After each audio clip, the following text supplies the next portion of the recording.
Boa noite. Boa noite. Governadores defendem CPMF maior, mas querem adicional repartido entre estados e municípios. Eduardo Cunha afirma que votação na Câmara dos Deputados está fadada, derrota fragorosa. Dilma diz que usar crise para chegar ao poder é versão moderna do golpe. Fernando Henrique rebate.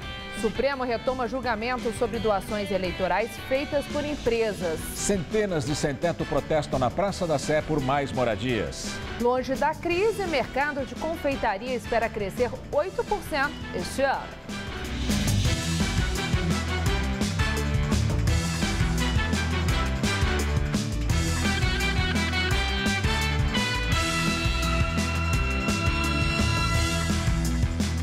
O Movimento dos Trabalhadores Sem Teto faz um ato no centro de São Paulo para cobrar promessas da Prefeitura sobre a questão da moradia. Hoje, o prefeito Fernando Haddad disse que os cortes no orçamento da União preocupam, pois a cidade recebe repasses do programa Minha Casa, Minha Vida. Segundo os organizadores, cerca de 2.000 manifestantes de várias invasões do MTST fecharam a rua Líbero Badaró, no centro de São Paulo, bem em frente à Secretaria Municipal de Habitação. Mais cedo, eles já tinham feito uma caminhada que saiu da Praça da Sé. O trânsito que vinha da Rua Boa Vista precisou ser desviado para o calçadão do Vale do Anhangabaú. O MTST voltou às ruas dessa vez para cobrar promessas que, segundo os organizadores do movimento, foram feitas pela gestão do prefeito Fernando Haddad e não foram cumpridas. Uma comissão foi recebida na secretaria. O prefeito Fernando Haddad se comprometeu a lançar um edital de repasse de terrenos da Coab para construção do Minha Casa Minha Vida entidades. Além disso, há estudos que a prefeitura ficou de fazer, particularmente da Vila Nova Palestina, ao caso da ocupação Dandara, ocupação Estaiadinha, ocupação Dona Deda, uma série de ocupações que a prefeitura havia se comprometido com encaminhamentos e com soluções e que não avançaram nos prazos definidos. Antes mesmo da manifestação, o prefeito Fernando Haddad disse hoje, durante um evento, que o pacote de corte de gastos anunciado pelo governo federal pode atrasar a entrega de moradias populares em São Paulo. O programa Minha Casa Minha Vida vai sofrer uma redução de 4,8 bilhões de reais. Temos condição de produzir mais de 55 mil, mas eu preciso da parceria, isso desde sempre, da União e do Estado. Nós temos um convênio com o Estado de 30 mil unidades, que é da Casa Paulista, e estamos aguardando a definição da Minha Casa Minha Vida. O país todo sabe disso, o movimento está mobilizado em relação ao governo federal contra esse ajuste fiscal, contra esses cortes absurdos. Semana que vem vai haver uma jornada nacional de mobilização do MTST contra os cortes que foram anunciados essa semana. Agora, isso é uma coisa. A outra coisa são as questões de responsabilidade da prefeitura que também precisam ser garantidas. Voltamos a falar sobre a manifestação dos trabalhadores sem teto no centro de São Paulo. A repórter Fernanda Azevedo acompanha o ato e tem outras informações ao vivo. Olá, Fernanda.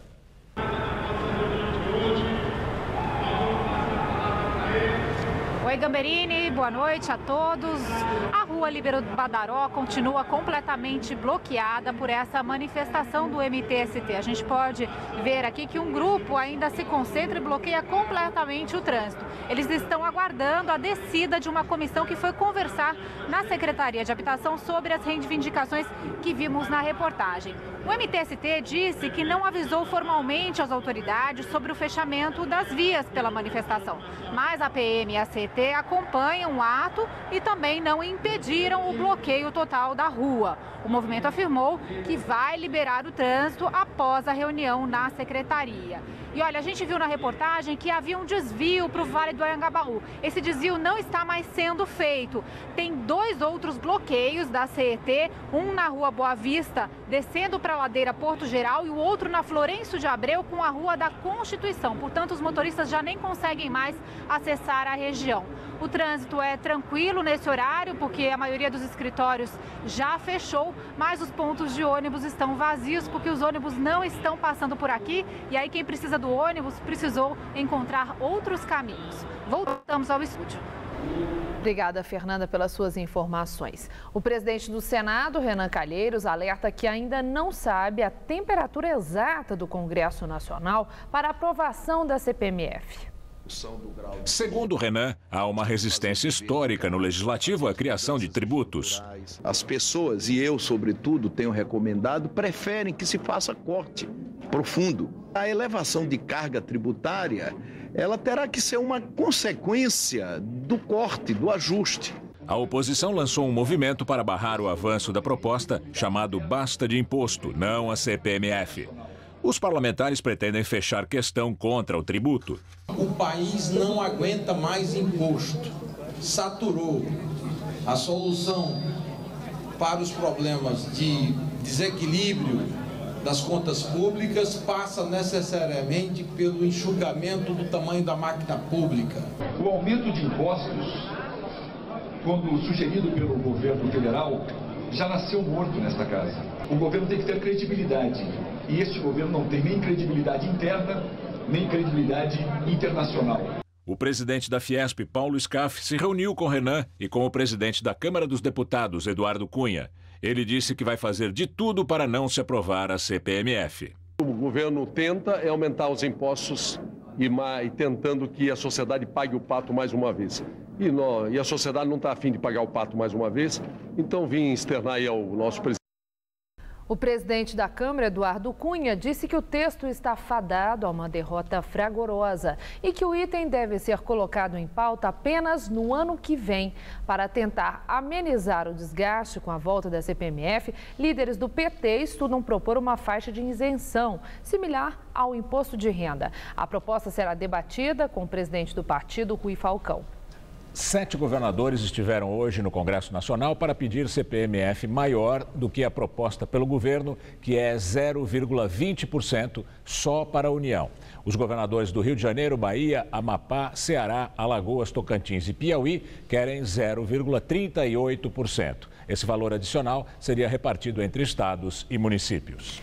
Presidente Dilma Rousseff diz que usar a crise para chegar ao poder é versão moderna do golpe. Dilma falou em Presidente Prudente, no interior paulista, onde entregou casas populares. Segundo ela, vários países passaram por crises nos últimos anos e em nenhum deles a ruptura democrática foi proposta como solução. Qualquer forma de encurtar o caminho da rotatividade democrática é golpe, sim. É golpe. Principalmente quando este caminho é feito só de atalhos. É feito só de atalhos questionáveis. Dilma garantiu que não há hipótese de o governo interromper o programa Minha Casa Minha Vida. Vivemos um momento de dificuldades. Todas as famílias sabem o que é passar por um momento de dificuldade. Diminui um pouco o dinheiro que você tem. Diminuiu um pouco o dinheiro que nós temos. Então, nós vamos começar o Minha Casa Minha Vida 3 com cuidado. Mas vamos começar. Não vai haver hipótese da gente não continuar o Minha Casa Minha Vida 3. Não há essa hipótese. O jurista Hélio Bicudo, fundador do PT, disse que impeachment não é golpismo, é um remédio prescrito na Constituição. Hoje ele se encontrou com o ex-ministro da Justiça, Miguel Reale Júnior. Os dois devem protocolar amanhã, na Câmara dos Deputados, um novo pedido de impeachment da presidente Dilma. O primeiro foi devolvido pelo presidente da Câmara, Eduardo Cunha, para adequações de ordem técnica. O documento deve citar as pedaladas fiscais e a Operação Lava Jato para acusar Dilma de crime de responsabilidade. Reale também negou que haja tentativa de golpe e chamou o governo petista de ditadura da propina, fazendo uma comparação com a luta contra a ditadura militar. Direto de Brasília, Josias de Souza fala agora sobre esse discurso da presidente Dilma. O Brasil foi empurrado para uma encruzilhada política. A oposição se equipa para pedir o impeachment de Dilma Rousseff. E a presidente acusa os seus rivais de golpistas, como fez hoje numa entrevista e num discurso na cidade de Presidente Prudente. Dilma disse textualmente que qualquer forma de encurtar o caminho da rotatividade democrática é golpe. Não é bem assim. O Brasil já encurtou o mandato de um presidente, Fernando Collor, e fez isso dentro das regras, dentro da Constituição. O impeachment está previsto na Constituição brasileira. Não pode ser taxado de golpismo. O próprio PT, em 1999, na figura de José Genuíno, pediu o impeachment de Fernando Henrique Cardoso na Câmara. O processo não prosperou. Agora, a oposição vai ter que fundamentar um eventual pedido de impeachment contra Dilma. Tem gente séria envolvida nisso. Gente como o jurista Hélio Bicudo, que aliás é fundador do PT. Na hora própria, as pessoas vão analisar se o pedido tem fundamento ou se não tem fundamento. O que mais angustia é a encruzilhada. Dilma acaba de enviar ao Congresso um programa, o mais recente programa de ajuste das contas públicas. O coração desse programa é a recriação da CPMF, que o governo diz ser vital. É grande a chance de o Congresso rejeitar a CPMF. E o que virá a seguir, depois da constatação de que a presidente não consegue aprovar no Congresso nem um programa de ajuste das contas públicas? Há muitas possibilidades, mas as duas mais prováveis é que o país vai ter que conviver por mais 3 anos e meio com uma presidente da República hemorrágica, ou que virá o impeachment, que não é nenhum piquenique, ao contrário, é um curto-circuito político que pode ter consequências devastadoras. Dilma Rousseff disse hoje que a crise é passageira. Numa guerra, as tropas também passam, mas elas deixam o gramado num estado deplorável. Boa noite. Na semana em que o Papa Francisco começa a visitar Cuba e aos Estados Unidos, um grupo de cubanos chega num bote à vela a Miami. 11 homens e uma adolescente chegaram à praia de South Beach, no coração de Miami Beach, num bote à vela e remos. Trouxeram junto uma cadela. Eles disseram que partiram de um povoado da região central da ilha de Cuba. Ficaram 6 dias no mar e se alimentaram de castanhas. Pela política americana chamada de pés secos, quem consegue pisar em terra firme tem o direito de permanecer legalmente nos Estados Unidos. A chegada dos cubanos a Miami aconteceu 4 dias antes do Papa desembarcar em Havana para uma visita de 3 dias. Francisco pediu que os católicos rezem por ele durante a viagem a Cuba e aos Estados Unidos. O Papa mediou os diálogos que levaram à retomada das relações diplomáticas entre os dois países. O encontro com o ex-presidente Fidel Castro é possível, mas ainda não está marcado. A polícia da Hungria usou gás lacrimogêneo e canhões d'água para dispersar os imigrantes que protestavam na fronteira com a Sérvia. A Croácia autorizou a passagem dos estrangeiros por seu território. De um lado estão centenas de policiais da tropa de choque, apoiados por unidades especiais antiterrorismo com veículos blindados e canhões d'água. Do lado sérvio, imigrantes jogam pedaços de madeira e pedras. A polícia usou gás lacrimogênio, alegando que os imigrantes agressivos tentaram ultrapassar a cerca. Desde a meia-noite de segunda-feira, quando entrou em vigor a nova lei húngara, mais de 500 pessoas foram presas por terem cruzado ilegalmente a fronteira com a Sérvia. Os refugiados que querem chegar à Europa Ocidental já buscam uma rota alternativa. A Croácia, que faz parte da União Europeia, vai permitir que eles atravessem o país. O premier Zoran Milanovic disse ao parlamento que a Croácia está pronta para receber ou direcionar essas pessoas para onde elas quiserem ir. Um primeiro grupo de 150 imigrantes já entrou na Croácia de forma legal, a partir da Sérvia. Eles foram levados a um posto policial para serem registrados e receberem atendimento médico. A Croácia deslocou 6.000 policiais para suas fronteiras para organizar a chegada dos que buscam asilo na Europa. Mais uma importante via da cidade teve a velocidade reduzida. A partir de hoje, o limite na Avenida Marechal Tito, na Zona Leste, é de 40 km por hora. A Prefeitura diz que a medida tem como objetivo diminuir o número de acidentes. A Marechal Tito, em São Miguel Paulista, tem um recorde amargo no histórico. Em 2014, foi a avenida onde mais pedestres morreram atropelados. 11 no total. Pensando em diminuir esses números, a Prefeitura reduziu hoje a velocidade máxima da avenida para 40 km por hora, entre a Praça Padre Aleixo Monteiro Mafra e a Rua Pedro Soares de Andrade. É a Operação Área 40, que prioriza locais de grande circulação de pedestres e ciclistas. Existem outros 10, como esse em São Paulo.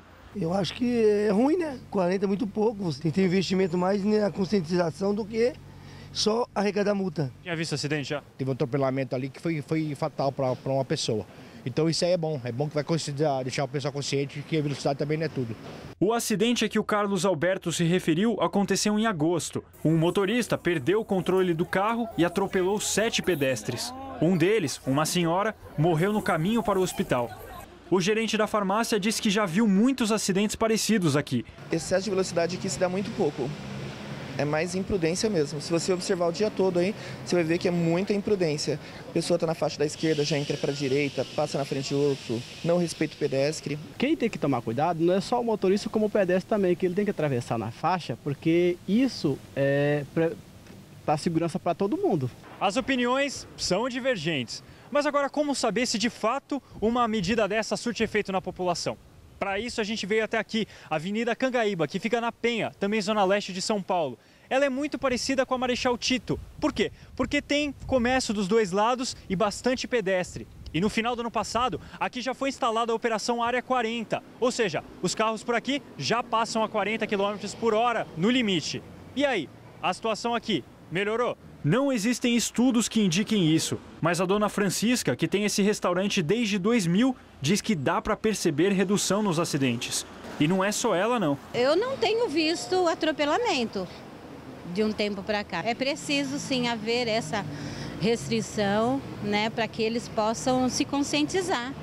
E tem que respeitar também o pedestre. Um levantamento da CET indica que depois de quase 2 meses da implantação da velocidade menor nas marginais Tietê e Pinheiros, caiu o número de acidentes com vítimas nas duas vias e a lentidão em toda a cidade também se comparado ao mesmo período do ano passado. Mas especialistas dizem que essas reduções podem estar ligadas à crise econômica. O número de acidentes com vítimas nas marginais caiu 36%. O número de ocorrências passou de 220 para 140. Na cidade inteira, a redução média do congestionamento foi de 6%. Nas marginais, a redução média foi de 8%. A maior queda, de 14%, se deu no pico da tarde. Passou de 47,7 quilômetros para 40,9 quilômetros. A comparação é feita entre 20 de julho e 13 de setembro, com um período equivalente do ano passado. Mas especialistas ouvidos pelo Jornal da Gazeta afirmaram que estas reduções são causadas também pela crise econômica. Segundo eles, com o desaquecimento da economia, parte da frota de veículos deixou de circular nas ruas da cidade. Ministro do Tribunal de Contas da União recebe ameaças e pede reforço na segurança. Augusto Nardes é o relator do processo que analisa as contas do governo federal em 2014. Segundo a assessoria de imprensa do TCU, chegaram ao gabinete de Nardes mais de 13 mil e-mails, a maioria pedindo a rejeição das contas do governo. Muitas mensagens tinham no conteúdo ofensas pessoais, palavras de baixo calão e ameaças. Alguns e-mails tinham palavrões e frases como "vamos acabar com você". Por causa dessas ameaças, o ministro solicitou ontem à Secretaria-Geral da Presidência do TCU que os seus deslocamentos em Brasília fossem acompanhados por escolta, o que já está sendo feito. Segundo o Nardes, a Polícia Federal foi informada do caso. O ex-presidente Fernando Henrique Cardoso lançou agora há pouco em São Paulo o livro A Miséria da Política, que reúne artigos publicados na imprensa. Fernando Henrique rebateu as críticas da presidente Dilma à oposição. Ela disse hoje que usar a crise para chegar ao poder é a versão moderna do golpe. Não sei quem esteja usando a crise. Todo mundo está sofrendo a crise. Quem está sofrendo crise não quer dar golpe, quer se livrar da crise. Não é? E na medida em que o governo faz parte da crise, começa a perguntar, será que vai durar, não vai durar, mas não é golpe, não. O ex-presidente comentou ainda sobre o pacote de medidas anunciado anteontem pelo governo, que inclui a volta da CPMF. Ninguém gosta de cortar gastos, isso é natural. Agora, o governo, esses governos que estão aí, levaram o Brasil a ruptura, a quebra, quebrou o tesouro está sem recursos. E a sociedade não quer mais dar imposto, não quer mais pagar imposto. Então nós temos um impasse que é muito grande, porque ao mesmo tempo que a necessidade que a população pede ao governo, até a população diz, mas eu não dou porque vocês não estão usando esse dinheiro apropriadamente. Esse é o problema que nós estamos vivendo, é isso. A Justiça condenou o ex-ministro da Educação e ex-governador do Ceará, Cid Gomes, a pagar R$50 mil ao presidente da Câmara dos Deputados, Eduardo Cunha. Cid Gomes foi condenado por danos morais. Em março, na Câmara dos Deputados, ele disse que preferia ser mal educado a ser acusado de achaque, numa referência a Eduardo Cunha. Eu fui, senhoras e senhores deputados, acusado de mal educado. O ministro da Educação é mal educado. Pois muito bem, eu prefiro ser acusado por ele de mal educado do que ser como ele. Acusado de achaque. No mesmo dia, Cid Gomes deixou o Ministério da Educação. Na Justiça, Eduardo Cunha afirmou que as declarações de Cid Gomes mancharam sua honra e reputação. A defesa negou ter havido referência direta a Eduardo Cunha e alegou que Cid Gomes se referiu à manobra de pressão política exercida pelo Legislativo sobre o Executivo, com a intenção de subjugá-lo e de enfraquecê-lo politicamente. A Justiça do Distrito Federal entendeu que Cid Gomes extrapolou os limites da sua liberdade de expressão. Ainda cabe recurso. O Supremo Tribunal Federal encerrou agora há pouco o julgamento sobre a constitucionalidade do financiamento de campanhas políticas por empresas. Por enquanto, o placar está em 6-2, pela proibição dessa modalidade de financiamento. O julgamento deve ser retomado amanhã e ainda podem votar o ministro Celso de Mello e as ministras Rosa Weber e Carmen Lúcia. Na semana passada, a Câmara aprovou itens da reforma política e, no texto, os parlamentares decidiram pela liberação do financiamento por empresas. Polícia consegue recapturar 11 dos 28 adolescentes que fugiram da unidade Novo Horizonte da Fundação Casa Antiga FEBEM. Na segunda-feira, 33 adolescentes da unidade Vila Nova Conceição, na Vila Curuçá, também conseguiram escapar. Por enquanto, 5 foram localizados. Segundo a Fundação, uma comissão vai analisar as sanções disciplinares que vão ser aplicadas aos jovens fugitivos. E agora vamos ao comentário de política com o Bob Fernandes. Júlio César Fernandes Neves é ouvidor da Polícia de São Paulo. Em entrevista a Lucas Ferraz e Rogério Payan, o ouvidor disse: não dá para acreditar que não exista um grupo organizado no Estado praticando execuções. Grupos de extermínio, esquadrões da morte, existem em São Paulo e Brasil afora, integrados também por PMs. Ano passado, em São Paulo, 801 vítimas, informou o ouvidor. O governador Alckmin diz não existirem grupos de extermínio, e sim maus policiais já presos e que vão responder. Política é também negar o que todos sabem. O que sabe quem mora nas periferias de São Paulo e Brasil adentro? PMs integram grupos de extermínio e matam. Chacina de Osasco. Para vingar um PM e um guarda civil, 25 pessoas assassinadas em dias distintos. Boicote às investigações da Força Tarefa. De 19 suspeitos, só um PM preso até agora. Dia 7. Filmados no ato, PMs mataram 2 suspeitos no Butantã. Fuzilaram um e do telhado jogaram Fernando Henrique, 18 anos, filho de um sargento da PM de Minas. Como seria se vigorasse o que pregou Carlos Eduardo Belelli, major da PM em Goiás? Na segunda-feira, em Goiânia, foi assassinado Danilo Fernandes Roriz, filho de um casal de PMs. O major cobrou: vamos atrás, tem de matar uns caras desses, matar a família, matar todo mundo. Questionado sobre essa fala vazada de um grupo WhatsApp de PMs, o major confirmou: se mexer com o filho meu, vou matar sim.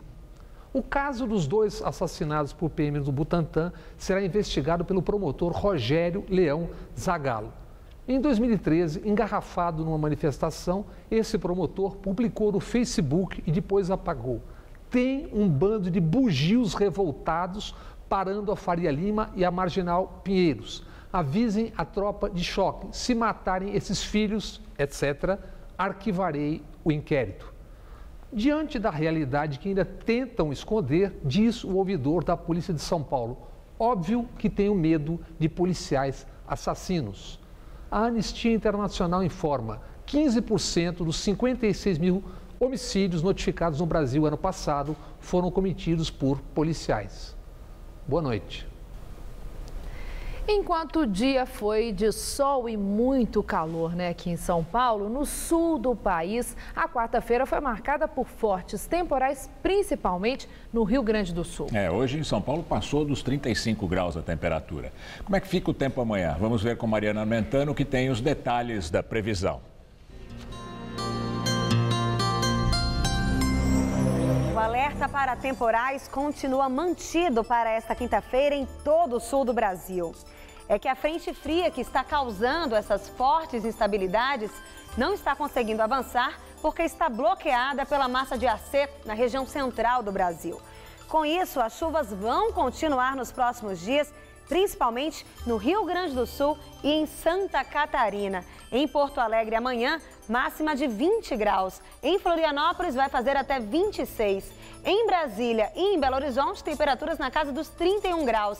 No Rio de Janeiro, chega a fazer 38 e em Cuiabá, calorão de 41 graus. Aqui em São Paulo, o calor também continua intenso e só deve chover de forma bem pontual e no final do dia, ainda nas regiões sul e oeste. Nas outras áreas, quem predomina forte e brilhante é o sol, praticamente sem nebulosidade. E a umidade relativa do ar já começa a cair, chegando aos 20% no interior. Vamos ver como ficam as temperaturas. Em Votuporanga, no norte paulista, os termômetros chegam à marca dos 38 graus e nada de chuva. No litoral, temperaturas muito altas. No Guarujá, chega a fazer até 39 graus durante a tarde.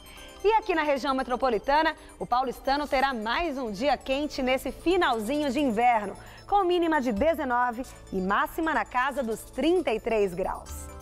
As vendas no varejo brasileiro tiveram queda pelo 6º mês consecutivo. Os dados foram divulgados hoje pelo IBGE. No mês de julho, o setor recuou 1% na comparação com junho. Em relação ao mesmo mês de 2014, a retração foi ainda maior, de 3,5%.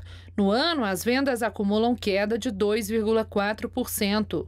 De junho para julho, a maioria dos segmentos do varejo registrou queda, com destaque para equipamentos e material para escritório, com recuo de 5,5% e móveis e eletrodomésticos, 1,7%. Hipermercados, supermercados, produtos alimentícios, bebidas e fumo, que têm o maior peso no indicador, tiveram queda igual à média nacional de 1%. E agora vamos ao comentário de economia com o Vinícius Torres Freire. Hoje, quase ninguém no Congresso se arriscava a dizer se a CPMF vai voltar ou não. A CPMF é um imposto sobre qualquer movimentação financeira. Sem dinheiro, o governo propôs a volta do imposto no pacote que anunciou na segunda-feira. A alíquota seria de 0,20%. Quer dizer, a cada R$1.000 de movimentação financeira, você paga R$2. Se você sacar R$1.000 da sua conta, paga R$2 de imposto. A CPMF vai vingar? Se não vier a CPMF, o que acontece? No Congresso, além da má vontade com mais imposto, há má vontade, muita má vontade com o governo Dilma. A aprovação da CPMF é difícil, é mudança na Constituição. E em vez de aumentar imposto, o governo não pode só cortar gastos? Não. Os cortes são necessários, mas os mais fáceis de fazer agora são poucos. Outros dependem de mudanças de leis complicadas. Dado o tamanho do buraco das contas do governo e da urgência, com ou sem Dilma, vai ser preciso aumentar imposto. Se não aumentar, o que acontece? Sem a CPMF, o governo deve recorrer a um outro imposto, mais fácil de passar, como a CID, o imposto da gasolina, embora não vá arrecadar tanto. Não arrecadando mais, a crise financeira continua. Isso é, juros e dólar vão continuar a subir. A inflação cai mais devagar. Então, a recessão piora e a coisa já está difícil. O comércio, como a gente acabou de ver, não ia tão mal faz 15 anos. Assim, talvez saia mais barato aumentar impostos do que ver a crise piorar. Claro que só aumento de imposto não vai adiantar nada.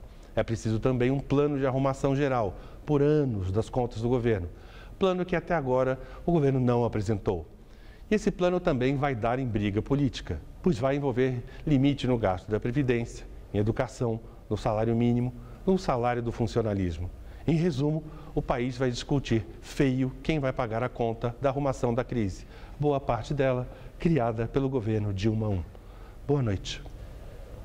Mesmo em meio à crise, o mercado de confeitaria não para de crescer no Brasil. A confecção de bolos e doces virou um negócio rentável para muita gente. Decoração feita para contar história.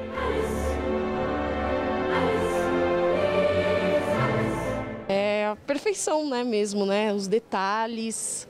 Nas esculturas, personagens infantis. Não parece que é de comer, que é comestível. É uma obra de arte, né? Motivos florais, que remetem à fantasia e ao luxo. Você não acredita que é feito de açúcar. A chamada confeitaria artística envolve técnicas cada vez mais apuradas na modelagem, na mistura de ingredientes. O fato de ser feito para comer é um detalhe nesse universo que, em certos momentos, obedece mesmo a parâmetros do mercado da arte. No Brasil, eles estão chegando em volta de 15 a 20 mil reais. Tem bolos de 70 mil reais para uma festa, um bolo para o casamento. O evento de confeitaria em São Paulo trouxe especialistas de fora para apresentar novidades. Mariana, que é confeiteira há 15 anos, veio do Rio de Janeiro só para aprender a técnica da professora norte-americana. Gastou 5 mil reais em hospedagem, alimentação e no curso, mas garante que o investimento compensa. Você consegue fazer coisas mais bonitas, você consegue ter modelagens mais delicadas, você consegue fazer bolos mais realistas, então isso com certeza eleva o nível do trabalho. O esforço não é nem para faturar mais, e sim para se manter nesse mercado ávido por novidades. Como esse ano está o chalkboard, que é o quadro negro, e aí, inclusive, os convidados, a gente deixa um giz, que é comestível, e os convidados deixam para os noivos ou para o aniversariante uma mensagem no bolo. Fazer da pasta de açúcar, na aparência, quase uma peça de porcelana. É o que Ticiane quer aprender. Incentivada pelos elogios na cozinha, ela acaba de trocar o emprego na área de tecnologia pelo ofício de confeitar bolos. Mesmo que a gente esteja apertado, a gente sempre quer fazer a festa para o filho, quer fazer o casamento, o seu aniversário. Sempre você quer. Eu penso assim. Acho que não vai faltar clientela, mesmo na crise? Mesmo na crise, eu acho que não. Argumento que pode ter sentido. O mercado brasileiro da confeitaria deve crescer 8% neste ano e faturar mais de 20 bilhões de reais, acredita a associação que representa o setor. Quem vive do doce sabor dessa atividade parece que ainda não sentiu o gosto amargo da crise.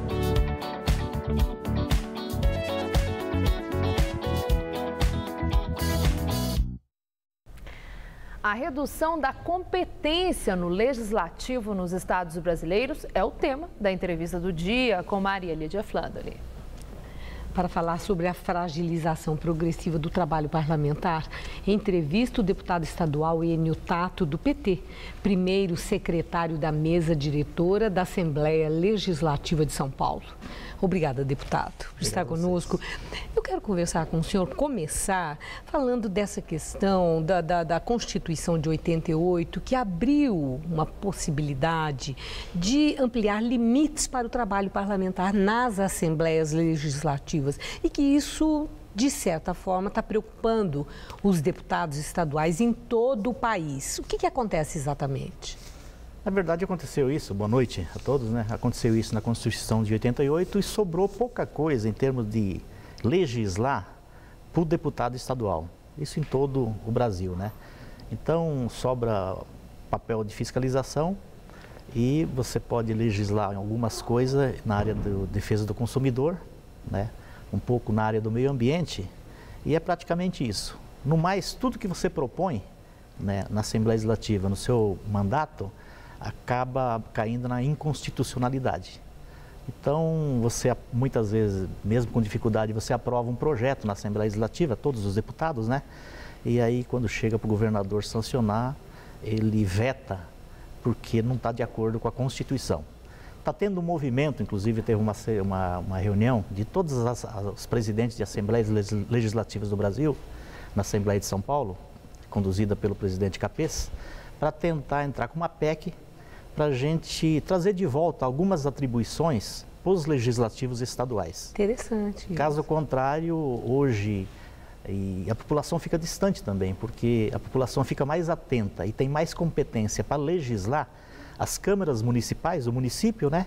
Ou então diretamente ao governo federal através do Congresso. Agora, o senhor mencionou que houve, né, esse movimento com a presença dos presidentes das assembleias legislativas de muitos estados brasileiros e também foi convidado o presidente da Câmara, né, nesse dia, e Eduardo Cunha. Eu soube que, em represália à presença dele, a oposição não quis comparecer a um evento que trata desse assunto tão importante para os deputados. Isso aconteceu mesmo? Eu acho que não aconteceu, não. Acho que... Foi uma coisa mais de um ou outro? Mais de um ou outro? Ou um ato de oposição? Não, eu não sei, não tenho esse dado, se algum presidente de Assembleia Legislativa... Não de presidente de Assembleia, a oposição aqui de São Paulo. Não, de São Paulo, a oposição em São Paulo. Que eu saiba, participou parlamentares da oposição também. Sim. Posso te dizer quem estava lá? Sim. Mas tinha bastante parlamentares. Sim, mas não houve um ato assim conjunto. É isso que eu quero saber, que eu queria saber. Mesmo porque todos defendem essa PEC, né? E que traga mais atribuições para o deputado. É lógico que dentro daquilo que compete a um deputado fazer. Então, não vi esse problema, não. Bom, agora trazendo para essa crise tão difícil que o país está vivendo. E, é claro, os estados também estão vivendo. Hoje foi um dia de muito tenso, de bate-boca, de movimento. Aliás, desde ontem está assim, lá na Câmara Federal e no próprio Senado, uma reação contra a CPMF em especial. O PT vai aprovar a proposta da presidente Dilma de volta da CPMF da maneira como foi apresentada? O PT está discutindo, né? Eu, particularmente, acho que não deveria ter tirado a CPMF lá atrás, mas também eu era contrário o CPMF foi criado, inclusive pelo CPMF. CPMF, Adib Jatene, né? Que era para aplicar na saúde 100%. Logo de cara, na época do Fernando Henrique, ele passou a mão em 50%. Então, eu acho que se ela voltar... E no tempo do Lula, passou a mão também? Continuou também, né? Mas daí terminaram. Aí tiraram 40 bilhões da saúde, né? Que era o que ia de uma hora para outra. Eu me lembro, o PT não queria que tirasse mesmo, porque o que eu acho que está errado, e eu acho que a bancada do PT vai defender, que a CPMF não seja para todo mundo. Por exemplo, eu defenderia que os assalariados não pagassem CPMF. Ou que tivesse um determinado... De qualquer nível? Não, alguns níveis. Você pode pôr 2, 3 salários mínimos. Tem alguns critérios, né? Agora, eu acho que é importante. Serve como uma forma de fiscalização também. E você é o que menos influencia, por exemplo, na inflação e que menos influenciaria no bolso do trabalhador também. E agora, que está precisando dessa fonte de renda. Porque o efeito cumulativo da CPMF...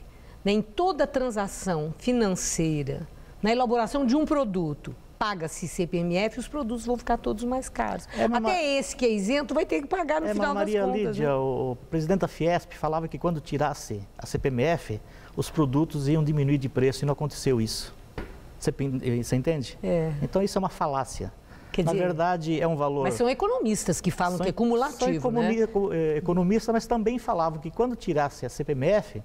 também ia diminuir o preço dos alimentos. Era um argumento para tirar. Era um argumento que não foi verdadeiro. Sim. Então, eu acho que, com critério, eu acho que poderia voltar a CPMF e você analisar, por exemplo, algumas faixas de renda de não pagar essa contribuição. Bom, eleição municipal o ano que vem, falta menos de um ano, é quase um ano. Nós já estamos mais da metade do mês de setembro. Acha que o prefeito Fernando Haddad vai ter tempo para reverter a baixa popularidade, a avaliação do governo dele, que não está boa? Vai dar tempo? Vai dar tempo. Nesse período? Ele está trabalhando para isso, está fazendo um bom mandato, apesar de toda a polêmica. E a crise não pode respingar também no resultado das urnas? Assim, um ressentimento, governo do PT, governo Dilma, estamos desse jeito por culpa dela, para troco do que vamos votar no PT de novo? Pode acontecer isso? Pode acontecer, mas a prefeitura é uma eleição muito local, né? É quando realmente a população discute seus problemas no dia a dia, né? E eu acho que o prefeito Fernando Haddad está fazendo aquilo que precisa ser feito no estado de São Paulo, com uma visão futurista e aquilo que muitas pessoas não tinham coragem de fazer. O problema da crise é um problema de todos os prefeitos, aliás, de todos os governadores da presidência também, né? Então, se você fala assim, o Fernando Haddad tem problema de avaliação nesse momento, qual o prefeito, principalmente aqui da Grande São Paulo, que está bem avaliado?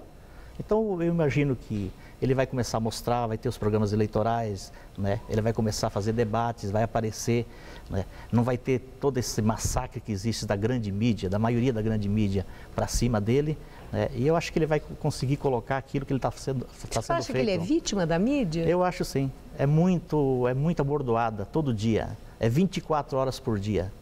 E liga também com a questão da presidente Dilma, a questão do PT, essa criminalização para cima do PT. Então ele sofre também com isso. Agora eu tenho certeza absoluta, e eu moro na periferia, eu ando nessa cidade toda, o que está sendo feito de obras, o que está sendo feito de enfrentando problemas estruturais, né? Polêmicos, muitos debates. E marca pode ser uma ameaça para Fernando Haddad? Só terminando, muitos debates, por exemplo, essa questão da velocidade, né? Você percebe que os números vão aparecendo no noticiário de vocês aqui? Isso é bom para a cidade, isso diminui vidas. Acidentes, né? Isso diminui leitos ocupados nos hospitais. Isso, a questão das faixas exclusivas de ônibus no início, tudo isso era polêmico. Hoje não tem uma pessoa que defende contra. A questão da ciclovia, das ciclovias, você percebe que hoje a população começa a acostumar e perceber que isso é uma tendência mundial. Bom, né? Só te falando ainda mais sobre a Haddad. O nosso tempo está já encerrado. Mas é sobre a Haddad que eu quero mesmo. Essa última pergunta. Haddad prometeu Marta Suplicy pode ser uma ameaça para a candidatura à reeleição de Fernando Haddad? Eu acho que não.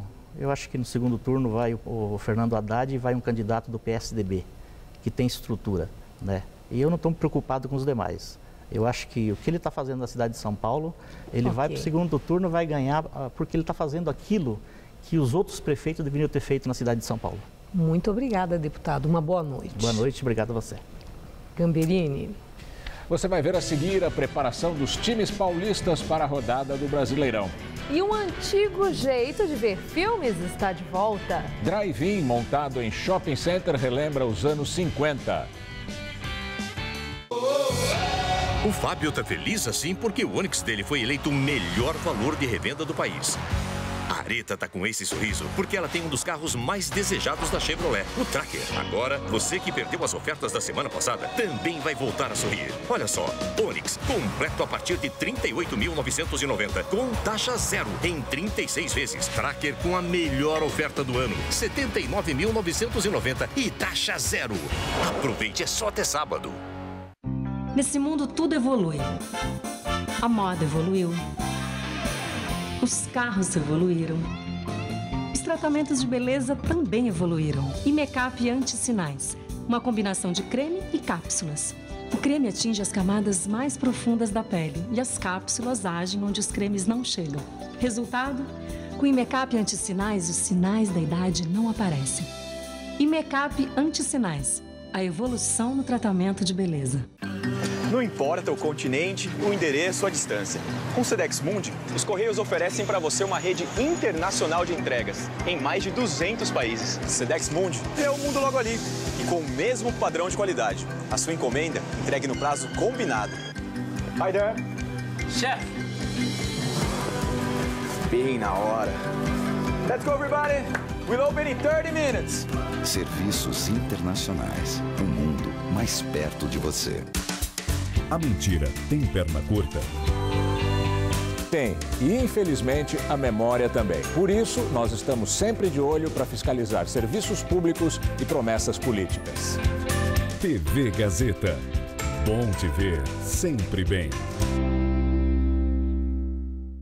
Se você quer estudar jornalismo, relações públicas, publicidade e propaganda ou rádio, TV e internet, a Faculdade Casper Liber é o seu lugar. Quer conhecer? Eu te levo! Aqui a gente aprende na sala de aula e também em laboratórios de rádio, fotografia, edição de imagens e estúdios de TV. Você também pode colaborar em revistas, sites, programas de TV e rádio laboratoriais. E tem oportunidade de estágio dentro da Fundação Casper Liber. São mais de 60 anos de tradição numa localização incrível. Faculdade Casper Libero, formando os melhores profissionais da comunicação. Quer saber mais? Acesse nosso site.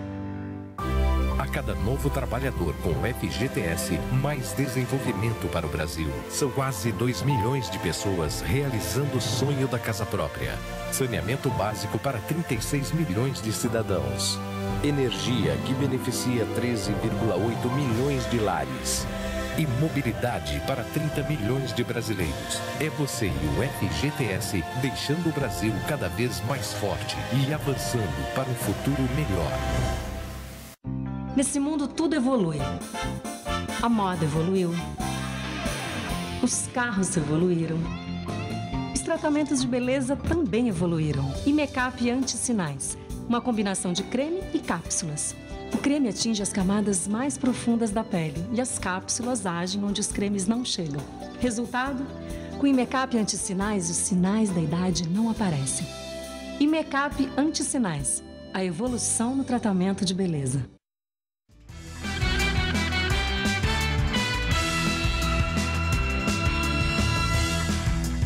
Vamos direto para as notícias do esporte com Rodolfo Gamberini e Celso Cardoso. Hoje tem mais uma rodada do Campeonato Brasileiro e a briga é intensa pelo título, pelo G4 e também para fugir do rebaixamento. São no mínimo 3 brigas, hein, Celso? Pois é, e ainda dizem que campeonatos por pontos corridos não tem emoção. Cada jogo é decisivo. Por enquanto, claramente, 3 equipes brigam pelo título, outras 8 pelo menos por um lugar no G4. E na parte de baixo da tabela, até o Vasco da Gama, o último colocado, sonha com a permanência na primeira divisão. 3 jogos acontecem neste momento. Fluminense e Palmeiras jogam no Maracanã, o jogo está empatado em 0-0. O Goiás recebe a Ponte Preta no Serra Dourada e a Ponte está vencendo por 1-0. E na Arena Joinville, o Joinville enfrenta o Sport. O jogo por enquanto está 0-0. Acompanhe agora os jogos programados para mais tarde. Às 9 horas tem o clássico catarinense entre Figueirense e Avaí, em Florianópolis. No mesmo horário, o Atlético Paranaense encara o Grêmio em Curitiba. Às 10 da noite jogam Santos e Atlético Mineiro na Vila Belmiro, em Santos, e Internacional e Corinthians no Beira-Rio, em Porto Alegre. Além de Cruzeiro e Vasco no Estádio do Mineirão, em Belo Horizonte. Amanhã acontecem outras 2 partidas. O São Paulo recebe a Chapecoense às 7h30 no Morumbi e às 9 horas no Mané Garrincha, em Brasília, o Flamengo enfrenta o Curitiba. O Corinthians pode igualar o recorde de invencibilidade da história do Campeonato Brasileiro. Se não perder do Inter, logo mais, o time paulista completará 18 jogos sem derrota. Número só atingido pelo Atlético Paranaense em 2004 e pelo São Paulo em 2008. Mas, muito mais que invencibilidade, o Corinthians quer mesmo é abrir vantagem sobre o Atlético na luta pelo título.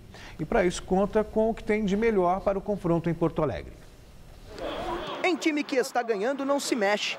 É assim que o técnico Tite entrará em campo esta noite diante do Internacional, com a mesma equipe que venceu o Joinville no final de semana. Um grande desafio profissional é, sim, manter um padrão dentro ou fora de casa. Nunca vai ser igual, mas quanto mais natural possa ser, quanto mais concentrado possa ser, isso é a maturidade da equipe. Sim, esse é um objetivo. Esta noite, o Corinthians tem a chance de igualar um recorde histórico de invencibilidade no Campeonato Brasileiro. Já são 17 jogos sem perder. Se somar mais um, fica com a campanha igual do Atlético Paranaense em 2004 e do São Paulo em 2008. Praticamente um turno inteiro sem derrota. Sem contar também que um time como esse tem a melhor defesa e o melhor ataque da competição. Com tantos números favoráveis e há muito tempo na liderança, o difícil é fazer com que os jogadores fiquem com os pés no chão e não achem que já são campeões. Ele perde título para adversários qualificados. Ele não vai perder para ele mesmo.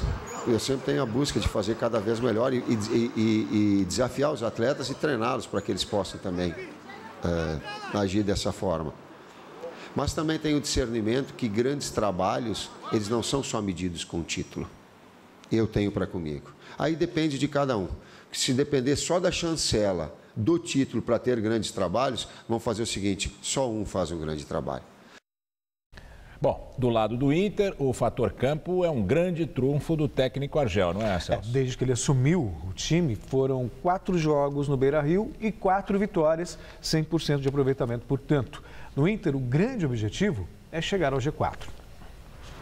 Argel Fuchs preparou um internacional diferente para o jogo de logo mais contra o Corinthians. E eu não gosto muito de improvisação, mas você tem que entender que às vezes o futebol você precisa ter essa improvisação, mesmo você não querendo. A ideia da equipe gaúcha é a de manter a invencibilidade com Argel Fuchs no Beira-Rio. Para isso, o técnico preparou um meio de campo com 3 volantes e apenas Alex na criação. A lateral esquerda será o local da improvisação, onde o zagueiro Hernando vai assumir a posição e deixar o garoto Matheus no banco. Subimos o garoto Matheus e é prematuro, né? O garoto jogar uma partida dessa, do tamanho da importância que é. E o Hernando, por ter jogado em alguns jogos da Taça Libertadores da América, jogou como lateral esquerdo. E a gente ganha uma altura maior na nossa equipe, né? Com a entrada do Hever, nosso time já é uma equipe alta, e principalmente na bola parada, tanto na falta como no escanteio. Com 37 pontos, o Colorado está na 9ª colocação do Brasileiro. Uma vitória diante do líder daqui a pouco deixa os gaúchos na briga pelo G4. O que a gente pode esperar desse jogo, Celso? Bom, o Inter tem vários desfalques, vai jogar com 3 volantes, não deve ser um time tão ofensivo.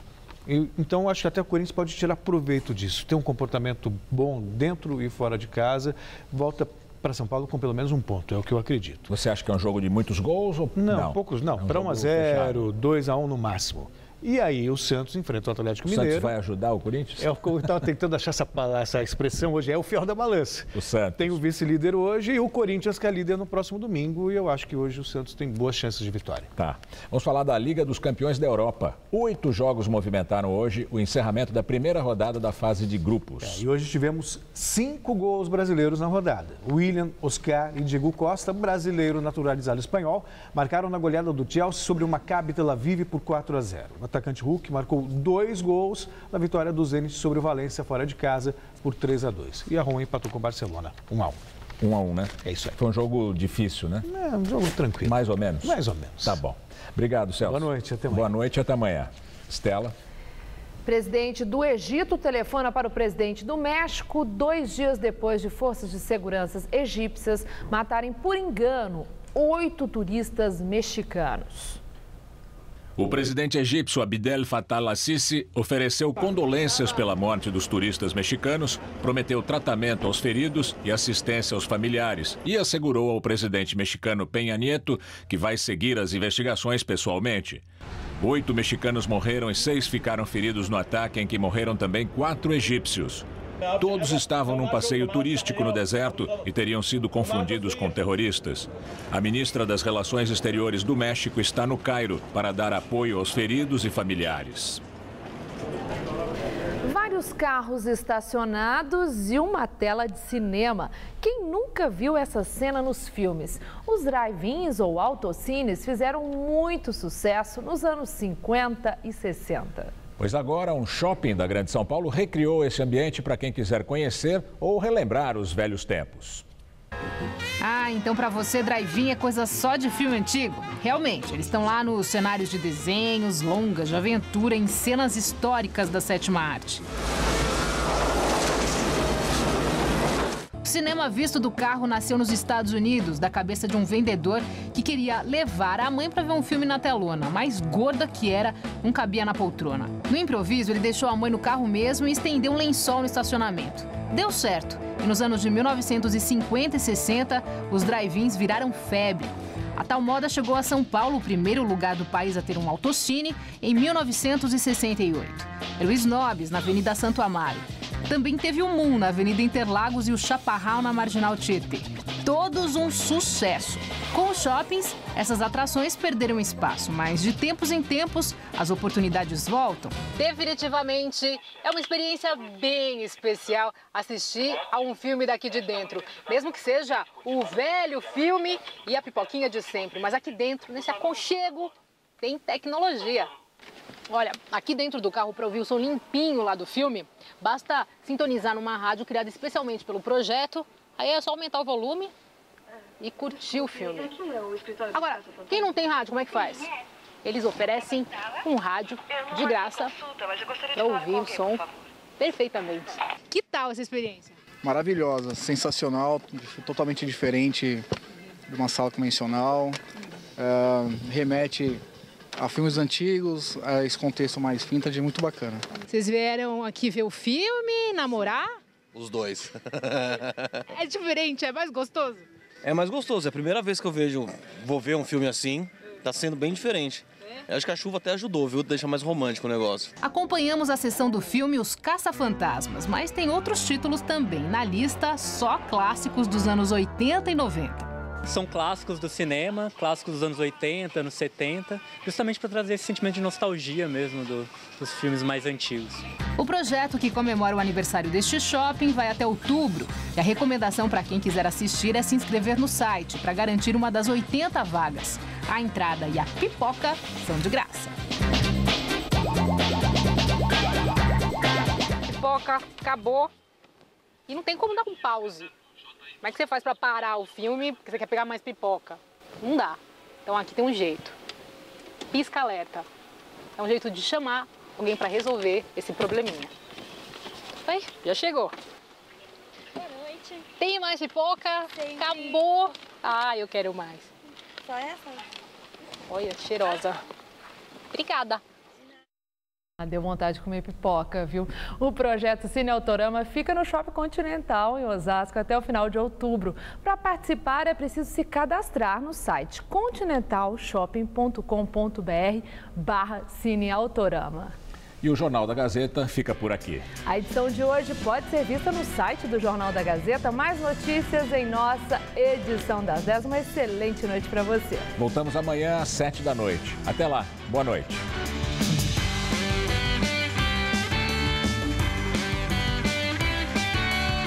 Faça login na nova série da TV Gazeta, Conectados. Estreia hoje, 11h30 da noite.